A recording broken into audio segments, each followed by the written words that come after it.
দোস্ত আজি মই যাম ৰত্নাকৰ চাবলৈ। চাওক ৰত্নাকৰ চাবলৈ চাইকেল লৈছোঁ। তো মই ঘৰৰ সন্মুখত আছোঁ। এতিয়া চাইকেলে যাত্ৰা কৰিম ৰত্নাকৰ চাবলৈ। গতিকে 1 2 3 ষ্টাৰ্ট। আহি থাকক মোৰ লগত।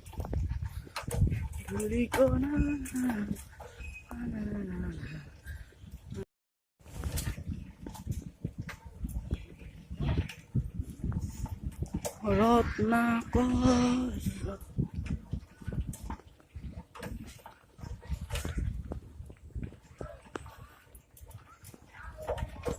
আপোনালোকেও চাইকেল চলাওক। চাইকেল চলাটো ভাল কথা।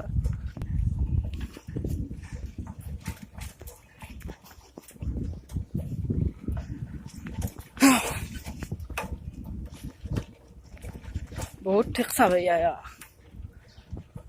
চাওক কেনেকুৱা ৰাস্তা, চাওক কি মজা লাগে এই ৰাস্তাত চাইকেল চলাই আহি। কি মজা পৰিৱেশ চাওক না, বহুত তল চাওক। চাওক কি বঢ়িয়া লাগিছে।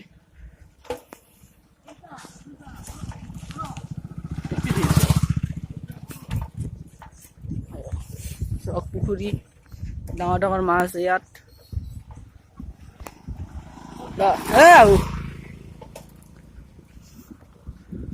আহি থাকক। তো ৰত্নাকৰ যদি চাই ইউটিউবত, লিংক এটা ডিছক্ৰিপশ্যন, মই ডিছক্ৰিপশ্যনত দি দিছোঁ। ইউটিউবত ভালদৰে দিয়া নাই যদিও দিব, আৰু আপোনালোকে চাব পাৰিব। আৰু ময়ো দেখুৱাম আপোনালোকক আজি ৰত্নাকৰ। আহি থাকক, আপোনালোকক ৰত্নাকৰ দেখুৱাবলৈ যাম। পূৰা চাই থাকক। আহি আহি পালোঁ ৰাস্তা, ৰত্নাকৰৰ ৰাস্তা। আহি থাকক ৰত্নাকৰ। মই ইয়াত কিবা খাওঁ, আপোনালোকে খাই দিয়ক। খালোঁ আৰু আপোনালোকে খালে হয় নেকি? আৰু যাত্ৰা আৰম্ভ। ৰত্নাকৰ মাত্ৰ 100 টকা। চাব আহিব পাৰে 100 টকাত ৰত্নাকৰ। ভাল হৈছে চিনেমাখন, চালোঁ, খুব ভাল লাগিছে। আগতেও চাইছোঁ হলত, গতিকে এতিয়া গাঁৱত আহিছে, এতিয়াও চাম আৰু চাই থাকিম। আপোনালোকেও চাওক, এনজয় কৰক ৰত্নাকৰ। ভাল লাগিছে। যিহেতু মোৰতো ব্লগ চেনেল হয়, গতিকে মোৰ নতুন চেনেলটো ছাবস্ক্ৰাইব কৰি ল'ব, শ্বেয়াৰ কৰিব, লাইক কৰিব। মোৰ ভিডিঅ'বিলাকত যিমান পাৰে সিমান শ্বেয়াৰ কৰক, শ্বেয়াৰ কৰি থাকক। চাই থাকক, আহি থাকক, আহি থাকক। এইটো শনি মন্দিৰ চাওক।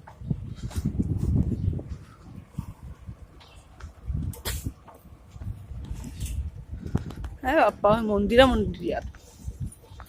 আৰু মই যেতিয়া যাম সেইটো এটা মন্দিৰ, কালী মন্দিৰ, তাতে হ'ব ৰত্নাকৰ। চাব আহি থাকক মোৰ লগত। টিকটটো ল'লোঁ বাৰু, অলপ পিছত ঘৰত সোমাম, চাই থাকিব। ৰত্নাকৰ মজা মজা হৈছে, আপোনালোকক দেখুৱাম। আৰু মই এতিয়া ঘৰলৈ যাওঁ, চাই থাকক।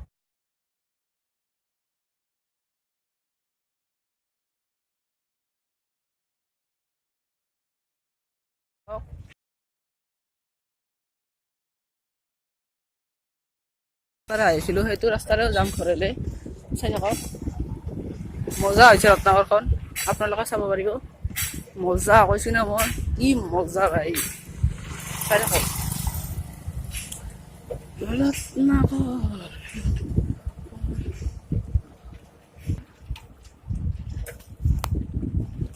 আহি থাকক, চাই থাকিব মোৰ চেনেলবিলাক। লিংক ইন দ্য ডিছক্ৰিপশ্যন, মই ৰত্নাকৰৰ দি দিছোঁ। আপোনালোকে খালি মোৰ চেনেলটো ছাবস্ক্ৰাইব কৰিব। আহি থাকক। মোৰ ভিডিঅ'বিলাকত লাইক কৰিব আপোনালোকে, সেইটো নাপাহৰিব। মোৰ এটা ভিডিঅ' বনাওঁতে কিমান কষ্ট হয়, কিমান মাথা মাৰিব লগা হয়।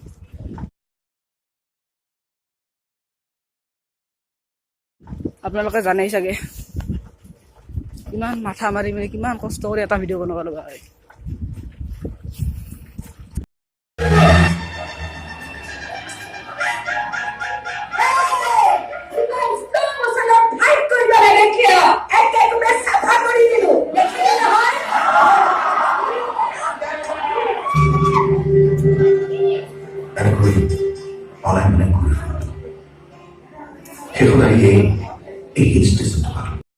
এতিয়া ৰত্নাকৰৰ কাৰ্যালয়ত যিজন মানুহ এইজনে এতিয়া ক'ব কালি কিমান চিনেমাখন হিট হৈছে ইয়াত, যিহেতু আমাৰ গাঁৱত এনেকৈ আনিছে, কোনো ধৰণৰ হল নাই ইয়াত।